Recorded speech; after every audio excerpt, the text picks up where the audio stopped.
Welcome to the AI Cash Grain podcast. Today is September 6th. I'm Satish Nandapurkar, Director of Data-Driven Strategies at Quantum Hedging. Starting it out with the disclaimer to make our lawyers happy, just that the risk of loss in trading futures and options is substantial, and each investor and or trader must consider whether this is a suitable investment, since we do every now and then recommend futures and option strategies. In this week's podcast, corn continued a little bit up, soybeans continued a little bit up. Looks like we're starting to find a little bit of demand. I'll go to Cy Monley, who'll talk a bit about the process going on where we're finding demand and where he thinks corn and soybeans might go next. Then we'll go to Kevin McNew, as always, and he'll talk about the model. The models are kind of going sideways through September for corn and maybe a little up in the back end. And for beans, maybe a little bit down through September and then maybe sideways to a little bit up in October, but nothing drastic in either case. And as a result, with respect to taking our model output and putting it through our simulations, the simulations basically tell us to hold for this week. We're 70% sold. We're ahead of the game in both corn and soybeans. We're tracking nicely ahead in corn of our benchmark. We're a little bit ahead in beans of our benchmark. And this simulation is telling us to hold in both cases and do nothing this week. So with that, I'll turn it over to Cy. Cy, what do you think right now? Thanks, Satish. Harvest is right around the corner. We've had a nice little short covering rally. There was some demand around for corn, beans, meal especially. So I think that's why we had a nice little short covering rally, trying to look to unearth some selling out of the farmers. So I think now that we've had this short covering rally and farmers are back into harvest pressure, the feeling from traders really is we should make a little break here and look for that pressure from farmers to start selling. Also, the other bearish input here is that Mississippi continues to be dry. And if that stays dry for another, call it 2-3 weeks, we're going to miss out on these exports and they don't come back. So the idea is, hey, my goodness, we've rallied these markets enough. Unless there was some major demand or demand really steps up, the feeling is you would break into harvest for the next couple of weeks. So I think harvest pressure just puts new lows in. That's what the traders are looking at. Kevin, do our models see anything different? Hey, thanks, Cy. This week we saw the models kind of split up where they're thinking the market's going to go. We see corn showing a little bit more upside than we've seen in recent weeks. We're starting to see some potential for late October, at least, to maybe get us back in the 420, 430 range. And that's certainly a big improvement over where we were in the 380 range about a month ago. So, what's driving that really is some of the dry weather we've seen in the last 30 days. That feature of precipitation in the last 30 days was being picked up by our model. And again, as a reminder, our models are looking at over 400 features and asking the question, which features right now and for this time of year will likely have the most impact on price behavior. And that's one of the features that it picked up on. So, that's certainly a positive sign. It doesn't necessarily get us a huge improvement in terms of profitability. But, for those of you that, we're in the insurance situation, we're into a situation now, if these forecasts are realized, we're probably going to be out of the money on insurance. 490 was kind of the February price.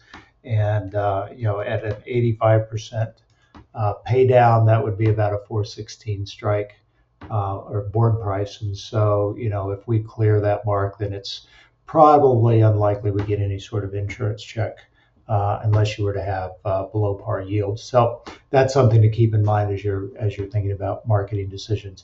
End of month forecast here for corn, pretty much on par with where we're at today for the end of September. But when we get into October, late October 31st, we're looking for kind of 430. For beans, unfortunately, not a very rosy story here. We continue to see the bean model suggest flat to lower, and really just having a hard time in the interim finding anything to grab hold of. Now, I will say that our longer term models that look beyond harvest show more upside as we get kind of in the JFM time period. But right now, for those of you that may be selling beans off the combine, there's not a lot really to suggest we're going to see much of a big turnaround here in the next, call it 40 days. The crop insurance mark for beans is right around that kind of 10-10 mark. So we're certainly flirting with where the bean insurance might kick in depending on where your yields are. So, if we were to move lower, then bean insurance might be valuable as we go forward here. So with that, Satish, I'll turn it over to you. Thank you, Kevin. So as for the recommendations, again, just a quick review, our strategy and our approach is to beat our benchmark, which is a predetermined strategy of selling an increasing percentage of expected bushels each month end on the close from January through October. The benchmark for both corn and beans is to be 70% sold at the end of August. We are matching that benchmark in both corn and beans. But we got there by, in corn, being overhedged at the end of May, which was a great move right before the collapse in corn prices. We last sold 10% at the end of August. We now have that neutral stance. We're 70% sold. The benchmark is 70% sold. But because of our oversell earlier, we're tracking to a 9.5 cent outperformance versus the benchmark at the end of the program. Right now, we're 13 cents ahead. But if we don't do anything between now and the end of the program, we'll track to a 9.5 cent outperformance. The models aren't showing us anything compelling one way or another. So the models are basically telling us to hold. We sold 10% on August 30, but the current corn recommendation is to hold. As for beans, we sold 15% on August 30 as well. We're now matching the benchmark, same as with corn, because we got a little bit oversold back at the end of May, just before soybean prices collapsed.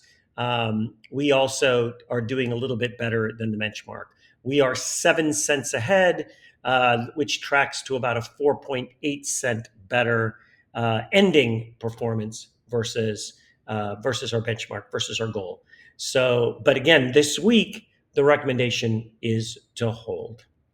So with that, let me do a quick recap. Corn and beans were both up a little bit this week. Cy talked about weather maybe providing a little bit of a bid for corn, and soybean oil providing a little bit of a bid for beans. He thinks corn's going to be a little bit capped.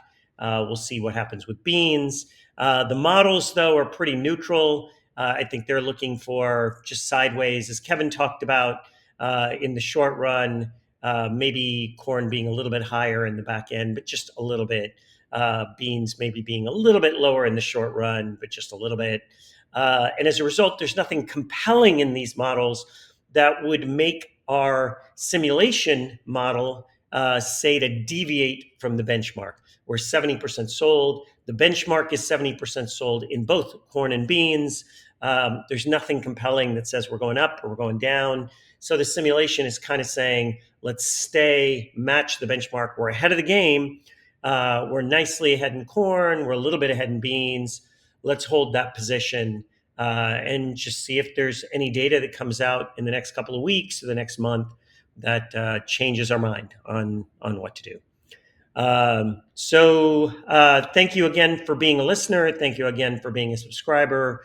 And we'll be back again here next week, digesting all the data, pumping them through our models, and deciding what to do with the AI Cash Grain Plus podcast. Thank you.